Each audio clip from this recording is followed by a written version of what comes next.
pleasure inherently masculine? Now, when I ask that, you might be bristling with internal disagreement, thinking to yourself, Isabella, no, of course not. No. I'm a woman and I experience pleasure. Awesome, me too. But is it easy for you to speak up with specificity for exactly what you'd like to receive during sex? Or do sometimes you find yourself biting your tongue or even at a loss for words as to what would bring you more pleasure? Is it as quick and easy for you to achieve orgasm as it is for the average man? No, maybe not. Or maybe when I asked if pleasure was inherently masculine, you heard a quiet little voice inside you say, yeah, maybe it is. A voice born from a lifetime of being told to be quiet and polite, that you're prettier when you smile, that sex is centered around the male experience, and you're merely a performer. And it certainly ends when he comes. I want to be clear that while these experiences and these feelings are unfortunately extremely common, they have no biological precedent. And what I mean by that is the clitoris actually has more nerve endings than the average penis does. And it serves no other function in your body than pleasure. No other purpose. So our relationship to pleasure is not biological at all. It's conditioned. But this conditioning doesn't happen overnight. It happens over a lifetime. I remember one year when I was a little girl, it was Christmas time and we were having our annual Christmas lunch. And I was cleaning up in the kitchen with all my female family members. And for the first time, I noticed that all of the men and the boys were still in the lounge room. It was so subtle, so innocuous that I had never noticed it before, but in noticing it, I realized it was always this way. It's our family culture, I guess. And sure, we could say there's plenty of pleasure to be had from the feeling of warm, soapy water on our hands and the laughter of the women in the kitchen with us. But I think we can all admit that that's a pleasure stolen from the jaws of obligation. The true pleasure is to be found relaxing with your family, eating cherries, playing with your toys, and maybe sneaking one extra bite of tiramisu. As little girls, we constantly see our mums be praised for their selflessness. So we internalize that this must be a really big part of our value. We're taught that it's more important to give than it is to receive. Dr. Emily Nagoski coined the term human giver syndrome, which speaks exactly to this conditioning. That we are taught to constantly give from our own cup, filling up the cups of those around us. That we spend all day tending to our loved ones, tending to our jobs, doing, rather than being a human being. From such a young age, our wildness is tamed out of us. Have you ever seen a 3-year-old enjoy cake? They're not having one slice. They will eat that whole dang cake. This is our true relationship to pleasure. It is wild, it is untamed, and it is inherent. But we live in a society that would take that same cake out of a little girl's mouth, tell her to not take up too much space. Same society that is brushing the tangles from their windswept hair and wiping the dirt from the soles of their feet. The same society that is heaping praise on the backs of women and mothers, so much so that we are crumbling under the weight, desexualized and unsupported. And so I wonder, when we spend all day being these human givers, how are we expecting ourselves to transition at night into receiving?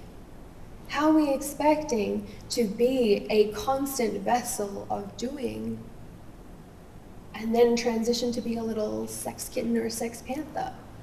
It's an unbearable expectation. I talk to my mom and my grandma a lot about these concepts. I know, shocking to some people. My mom tells me that it wasn't considered feminine to be sexually confident in her youth. Something that my grandmother echoes. She says it wasn't considered ladylike to ask for what you want.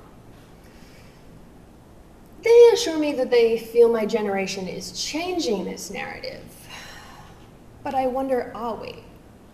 Or as a society, are we just so comfortable with masculine energy that we're telling young women, yes, be sexually liberated, yes, explore your sexuality, but only through masculine energy?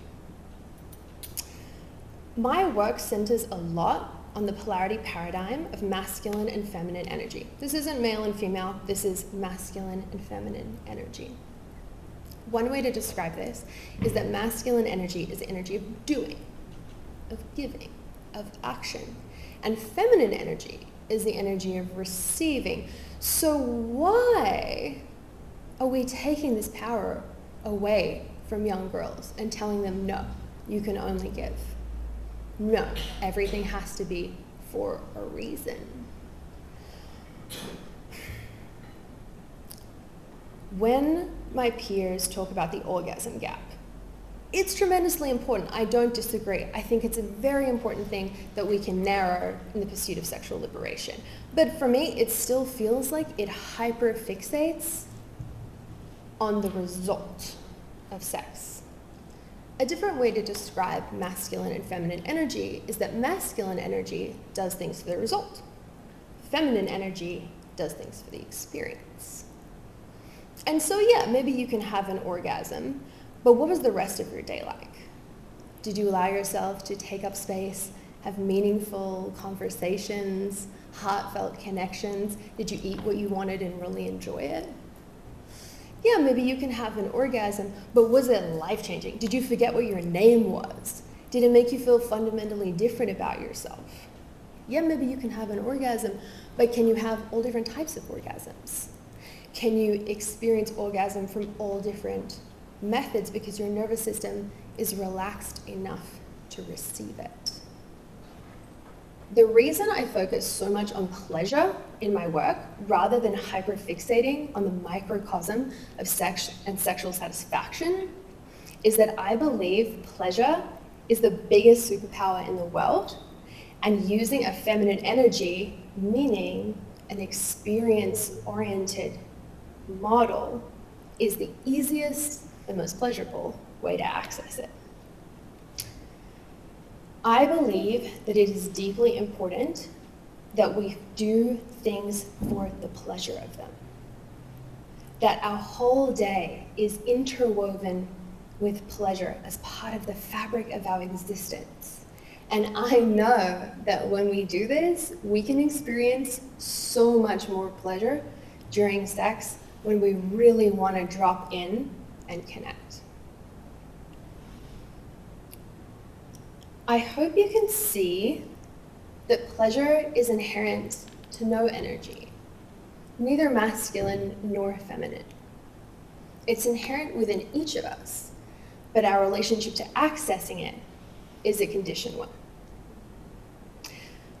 I hope that my words today have been a soothing balm for your soul that has helped you realize there's nothing more you need to do, nothing new you need to learn, no books you need to read, no classes you need to take, but if doing that would bring you pleasure, then please do it. Instead, I invite you to remember the wildness of your youth, the you before conditioning, to take back pleasure as your birthright and feminine energy as the vehicle for the most divine bliss. But if that's all a little intangible, I'd love to give you 3 quick ways that you can drop into your pleasure through your feminine energy. These are my favorites. Number 1, breath work. I'll invite you all now to take 1 deep breath into your belly, in through your nose and out through your mouth.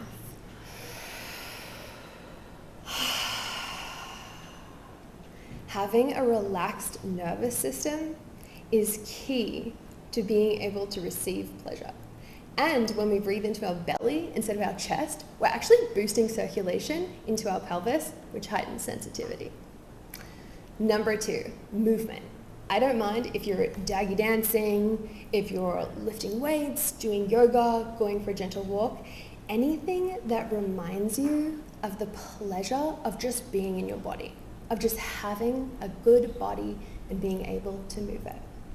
And number 3, reclaiming receiving. Let yourself receive help, receive support, receive the touch of a lover, receive the hug of a friend, receive a delicious peach that you'd like to eat.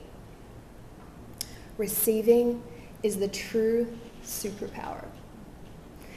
I ask you now to take back the reins of your pleasure as something you always deserved and were only briefly convinced of otherwise.